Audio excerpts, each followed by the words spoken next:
예수의 길을 걷는 성도님들을 환영합니다. 우리에게 주시는 말씀을 통하여 이번 일주일을 어느 때보다 특별하게 보내시길 바랍니다. 기대하며 다 함께 사도신경으로 우리의 신앙을 고백하겠습니다. 전능하사 천지를 만드신 하나님 아버지를 내가 믿사오며 그 외아들 우리 주 예수 그리스도를 믿사오니 이는 성령으로 잉태하사 동정녀 마리아에게 나시고 본디오 빌라도에게 고난을 받으사 십자가에 못 박혀 죽으시고 장사한 지 사흘 만에 죽은 자 가운데서 다시 살아나시며 하늘에 오르사 전능하신 하나님 우편에 앉아 계시다가 저리로서 산 자와 죽은 자를 심판하러 오시리라.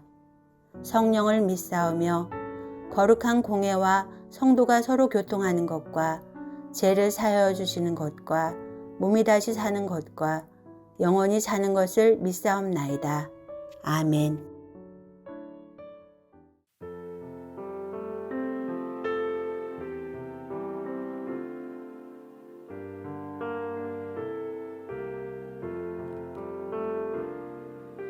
주 달려 죽은 십자가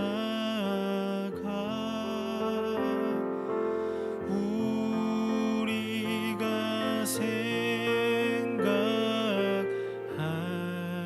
때에 세상에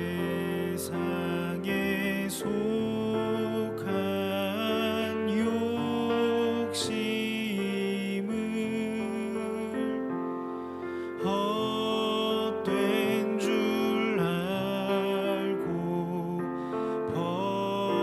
버리네. 죽으신 구주 밖에는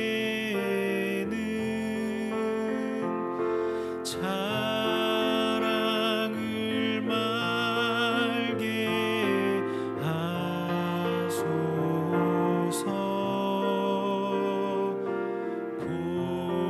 보혈의 공로 힘입어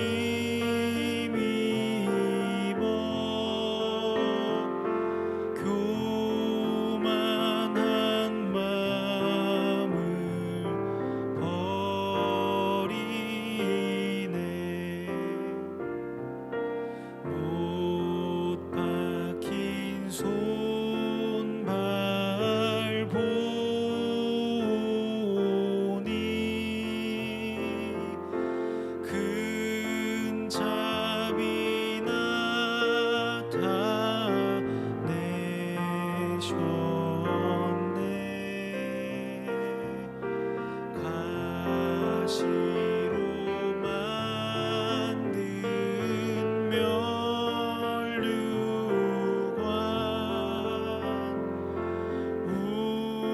우리를 위해 쓰셨네. 온 세상 만물 가져도 주 은혜 못 다 갚겠네.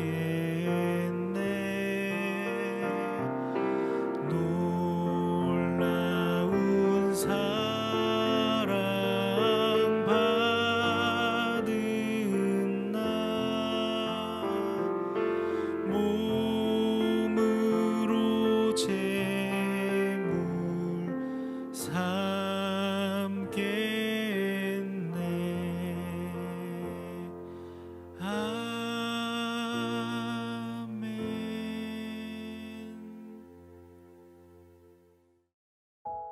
오늘 우리가 함께 나눌 말씀은 사도행전 19장 11절부터 20절 말씀입니다.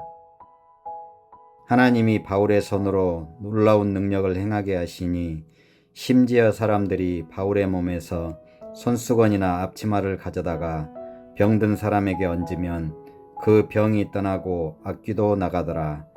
이에 돌아다니며 마수라는 어떤 유대인들이 시험삼아 악귀 들린 자들에게 주 예수의 이름을 불러 말하되 내가 바울이 전파하는 예수를 의지하여 너희에게 명하노라 하더라. 유대의 한 제사장 스게와의 7 아들도 이 일을 행하더니 악귀가 대답하여 이르되 내가 예수도 알고 바울도 알거니와 너희는 누구냐 하며 악귀 들린 사람이 그들에게 뛰어올라 눌러 이기니 그들이 상하여 벗은 몸으로 그 집에서 도망하는지라. 에베소에 사는 유대인과 헬라인들이 다 이 일을 알고 두려워하며 주 예수의 이름을 높이고 믿은 사람들이 많이 와서 자복하여 행한 일을 알리며 또 마술을 행하던 많은 사람이 그 책을 모아 가지고 와서 모든 사람 앞에서 불사르니 그 책 값을 계산한즉 은 5만이나 되더라. 이와 같이 주의 말씀이 힘이 있어 흥왕하여 세력을 얻으니라. 아멘. 반갑습니다. 오늘 사도행전 19장 11절부터 20절을 중심으로 그 능력이라는 주제의 말씀을 함께 나누겠습니다. 바울은 가는 곳마다 복음을 전했습니다. 그러나 모든 곳에서 칭찬받았던 것은 아닙니다. 아니, 바울이 칭찬받기 위해서 복음을 전한 것이 아닙니다. 그게 하나님이 맡기신 일이었기 때문에 감당했던 것입니다. 그래서 이번에도 처음에는 회당에서 3달가량을 말씀을 전했지만 사람들이 거부해서 어쩔 수 없이 두란노 서원으로 옮겨서 복음을 전하게 됩니다. 그런데 사람들의 칭찬이나 인정이 중요했던 게 아니고 하나님의 허락하신 사명이 중요했기 때문에 거기에서도 2년 동안 복음을 전하게 되죠. 그리고 거기에서 말씀을 들었던 아시아에 사는 사람들, 그들이 유대인이든지 헬라인이든지 복음을 들었는데 그 말은 단지 귀로 들었다는 게 아니고 따름으로 나타났다라고 어제 이제 말씀을 드렸죠. 그리고 그때 그들에게 신비한 일이 일어납니다. 11절 12절입니다. 하나님이 바울의 손으로 놀라운 능력을 행하게 하시니 심지어 사람들이 바울의 몸에서 손수건이나 앞치마를 가져다가 병든 사람에게 얹으면 그 병이 떠나고 앞귀도 나가더라. 이게 신기한 일이긴 하지만 이미 많이 읽어서 전혀 어색하거나 놀라운 일은 아닙니다. 예수님이 계시던 복음서에서는 거의 일상처럼 일어났었습니다. 근데 오늘 본문에서는 그 일이 한시적으로 바울의 사역 속에서도 일어났다는 것입니다. 여기에서 사람들이 그런데 함정에 많이 빠집니다. 바울이 그런 능력을 가지게 됐다라고 생각하는 함정입니다. 그것은 사실이 아닙니다. 바울이 그런 능력을 가진 게 아니라 하나님이 어떤 목적을 두고 잠시 바울을 통해서 그런 일을 베푸신 겁니다. 그런데도 하나님께서 행하신 일인데 마치 바울이 한 것처럼 생각하고 말한다면 그것은 기독교라는 이름으로 또 하나의 미신을 만들게 되는 것입니다. 한국교회 안에도 그렇게 해서 만들어진 미신들이 많습니다. 어떤 능력이 나타났다고 하면 그 사람들을 또 찾아가고 따라다닙니다.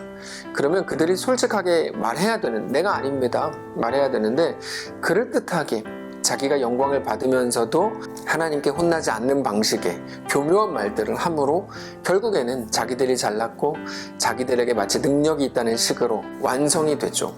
이게 이제 문제가 되는 겁니다. 근데 우리가 정확하게 봐야 되는 건 사실은 11절 12절인데요 11절 12절을 잘 보아야만 하나님이 주시는 말씀을 제대로 들을 수 있습니다. 하나님이 바울의 손으로 놀라운 능력을 행하게 하셨다는 것이죠. 그리고 12절을 보시면 바울의 몸에서 손수건이나 앞치마를 가져다가, 그 말은 뭐죠? 바울과 이미 떨어져 나간 거죠. 바울과 분리된 겁니다. 그거를 통해서도 하나님이 일하셨다는 것인데 상식적으로 바울이 아니라 하나님이 하셨구나 생각할 수 있는데 사람들은 그거를 통해서 바울을 더 높이죠. 바울 진짜 대단하다. 그러면 하나님께서 바울을 통해 혹은 바울의 손수건이나 앞치마를 통해 그 놀라운 일을 행하신 목적이 무엇일까요? 늘 말씀드리지만 표적은 언제나 사인이고 증거입니다. 표적은 어떤 모형에 불과할 뿐입니다. 표적 자체가 목적이나 목표가 될 수가 없습니다. 바울을 통해서 하나님이 보이시는 표적은 이런 의미입니다. 너희가 바울의 말만 들어서 과연 하나님의 구원이라는 게 사실일까를 고민하고 있니? 자, 봐라. 사람들의 병이 낫고 문제가 해결된다. 생명이 나간다. 여러분, 생명이 나간다는 관점이 아주 중요한 관점입니다. 생명이 나가는 것을 보고 생명이 발휘되는 것을 보고 하나님의 살아계심과 예수 그리스도의 구원자 되심을 믿으라 이겁니다. 바울이 진짜라는 게 아니라 바울이 전한 그 복음이 진짜였다는 것이죠. 그 복음을 증명해 주시는 게 그 표적의 내용입니다. 근데 능력이 나타나는 걸 보면서 사람을 높이고 능력을 추종하는 사람들이 지금 이 시대에도 있는 것처럼 오늘 본문에도 바울을 높이는 사람들이 있었습니다. 그들은 하나님을 보지 못하고 바울에게 열광합니다. 13절입니다. 이에 돌아다니며 마술하는 어떤 유대인들이 시험 삼아 악귀 들린 자들에게 주 예수의 이름을 불러 말하되 내가 바울이 전파하는 예수를 의지하여 너희에게 명하노라 하더라. 유대인의 한 제사장 스게와의 7 아들도 이 일을 행하더니 악귀가 대답하여 이르되 내가 예수도 알고 바울도 알거니와 너희는 누구냐 하며 악귀 들린 사람이 그들에게 뛰어올라 눌러 이기니 그들이 상하여 벗은 몸으로 그 집에서 도망하는지라. 여러분, 본질을 착각하게 되니까 우스워지는 겁니다. 13절에 나오는 바울이 전파하는 이라는 이 말이 참 우스운 말입니다. 그들은 그 기적이 바울의 것인 줄 알고 그 앞에 머리를 들이미는 거죠. 오히려 귀신이 그들을 가지고 놉니다. 벗은 몸으로 놀라서 도망갈 만큼 스스로도 너무나 무서워졌습니다. 그러면 안 됩니다. 잘 알아야 됩니다. 그것은 하나님이 목적을 두고 행하시는 일입니다. 어떤 목적이요? 예수 그리스도의 부활, 그 능력을 보이시는 것이고, 그러므로 나도 십자가의 길을 가도 되겠구나. 하나님이 그 능력으로 함께 하시겠구나. 죽어도 되겠구나. 죽어도 살겠구나. 라는 것이 그 목적입니다. 우리가 잘 아는 복음의 내용이죠. 죄와 사망의 권세를 예수 그리스도로 인하여 완전히 깨뜨리시고 더 이상 그것들이 우리를 영원한 멸망이나 사망으로 끌고 가지 못하게 하셨다는 복음입니다. 그것을 보여주는 것이 17절 이하입니다. 이런 일이 있으면 더 놀래서 사람들이 도망가고 떠나가야 될 것 같은데 오히려 어떤 현상이 일어납니까? 17절. 에베소에 사는 유대인과 헬라인들이 다 이 일을 알고 두려워하여 주 예수의 이름을 높이고, 그러니까 주 예수님의 이름을 높이는 자들이 늘어났고, 18절. 믿은 사람들이 많이 와서 자복하여 행한 일을 알리며, 그러니까 믿은 자들이 항복하고 자복하고 행한 일을 알리기 시작하더라는 거예요. 19절. 또 마술을 행하던 많은 사람들은 그 책을 모아가지고 와서 모든 사람 앞에 불사르니 그 책값을 계산한 즉 은 5만이나 되더라. 속임수로 자기의 삶을 살던 사람들, 속임수로 먹고 살고 속임수로 남들을 현혹시켰던 사람들, 마술을 행하던 사람들이 마술책을 불태웠다는 겁니다. 은 5만이나 되더라. 은 5만은 영어 성경에는 은 5만 드라크마라고 되어 있습니다. 한 드라크마는 노동자 하루 일당입니다. 그들의 책을 다 모아보니까 5만 명의 하루 일당, 그러니까 140명의 연봉이 될 만큼 엄청난 돈이었다는 거죠.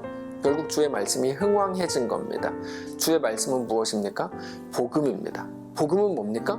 주 예수 그리스도의 십자가, 십자가의 능력. 그런데 그것을 아는 지식에 머물지 않고 그러므로 그 길로 가라. 여기까지가 복음이라고 말씀을 드렸죠. 근데 바울을 통해서 하나님이 일으키신 기적은 무엇을 증거하는 것인가 하면 예수 그리스도의 부활을 목적지로 합니다. 그것을 드러내기 위한 표적들입니다. 예수님의 부활은 또 하나의 표적이거나 사인이 아닙니다. 그 자체가 이제 목적이 되는 거고 우리의 신분과 운명을 바꾸는 가장 강력한 하나님의 능력입니다. 그것은 단지 죽은 자가 살아났다, 죽은 자를 살렸다, 이런 차원의 능력이 아닙니다. 나사로가 살아난 것과 예수님이 살아나신 것은 차원이 다른 일입니다. 나사로가 살아난 것은 예수 그리스도의 죽으심과 부활을 모형으로서 보여줄 뿐입니다. 바울이 보여준 기적도 마찬가지입니다. 예수님의 부활이 우리에게 능력이 되는 겁니다. 예수님이 담당하신 거죠. 어제 저녁에 나눈 것처럼 죄의 값이 하나님과의 단절인데 예수님의 죽으심과 부활을 통해서 하나님과의 단절을 막으신 겁니다. 예수님께서 직접 대신 담당하신 겁니다. 그래서 우리를 그렇게 살리신 겁니다. 결국에 바울을 통해 보이시는 하나님의 기적과 표적이 가리키는 것, 그것의 실체가 바로 예수님이었다는 겁니다. 그리고 예수님의 능력은 오늘 우리들에게도 여전히 능력이 됨을 믿으시기 바랍니다. 그래서 오늘 우리의 삶에도 오직 예수님으로 인해서 죄와 사망의 권세는 더 이상 우리에게 영향을 줄 수 없고 어떤 것도 우리를 더 이상 죽음으로 몰아갈 수 없다는 것을 믿으시기 바랍니다. 그 생명의 능력이 오늘 예수를 믿는 모든 자들에게 사랑하는 우리 모든 성도들에게, 이 말씀을 듣는 모든 자들에게 강력하게 임하게 되시기를 주님 이름으로 축복합니다. 우리 함께 마음으로 고백하고 묵상하는 귀한 시간 되시기를 바랍니다.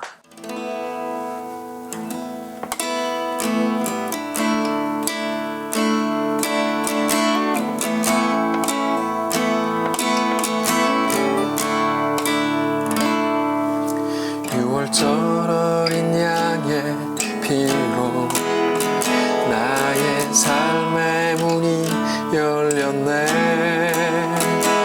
저 어둠의 권세는 힘이 없네. 주 보혈의 능력으로 원수가 날 정죄할 때에도 난 의롭게 설 수 있네. 난 더 이상 정죄함 없네. 난 주 보혈 아래 있네. 난 주 보혈 아래 있네. 그 피로 내 죄 사했네.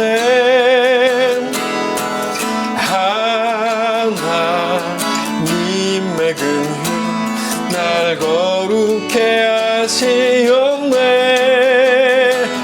난 주 보혈 아래 있네. 난 원수의 어떠한 공격에도 더 이상 넘어지지 않네. 난 주 보혈 아래 있네. 난 주 보혈 아래 있네. 네 피로 내 죄 사했네. 하나님의 긍휼 날 거룩해 하시었네. 난 주 보혈 아래 있네. 난 원수의 어떠한 공격에도 더 이상 넘어지지 않네. 난 주 보혈 아래 있네.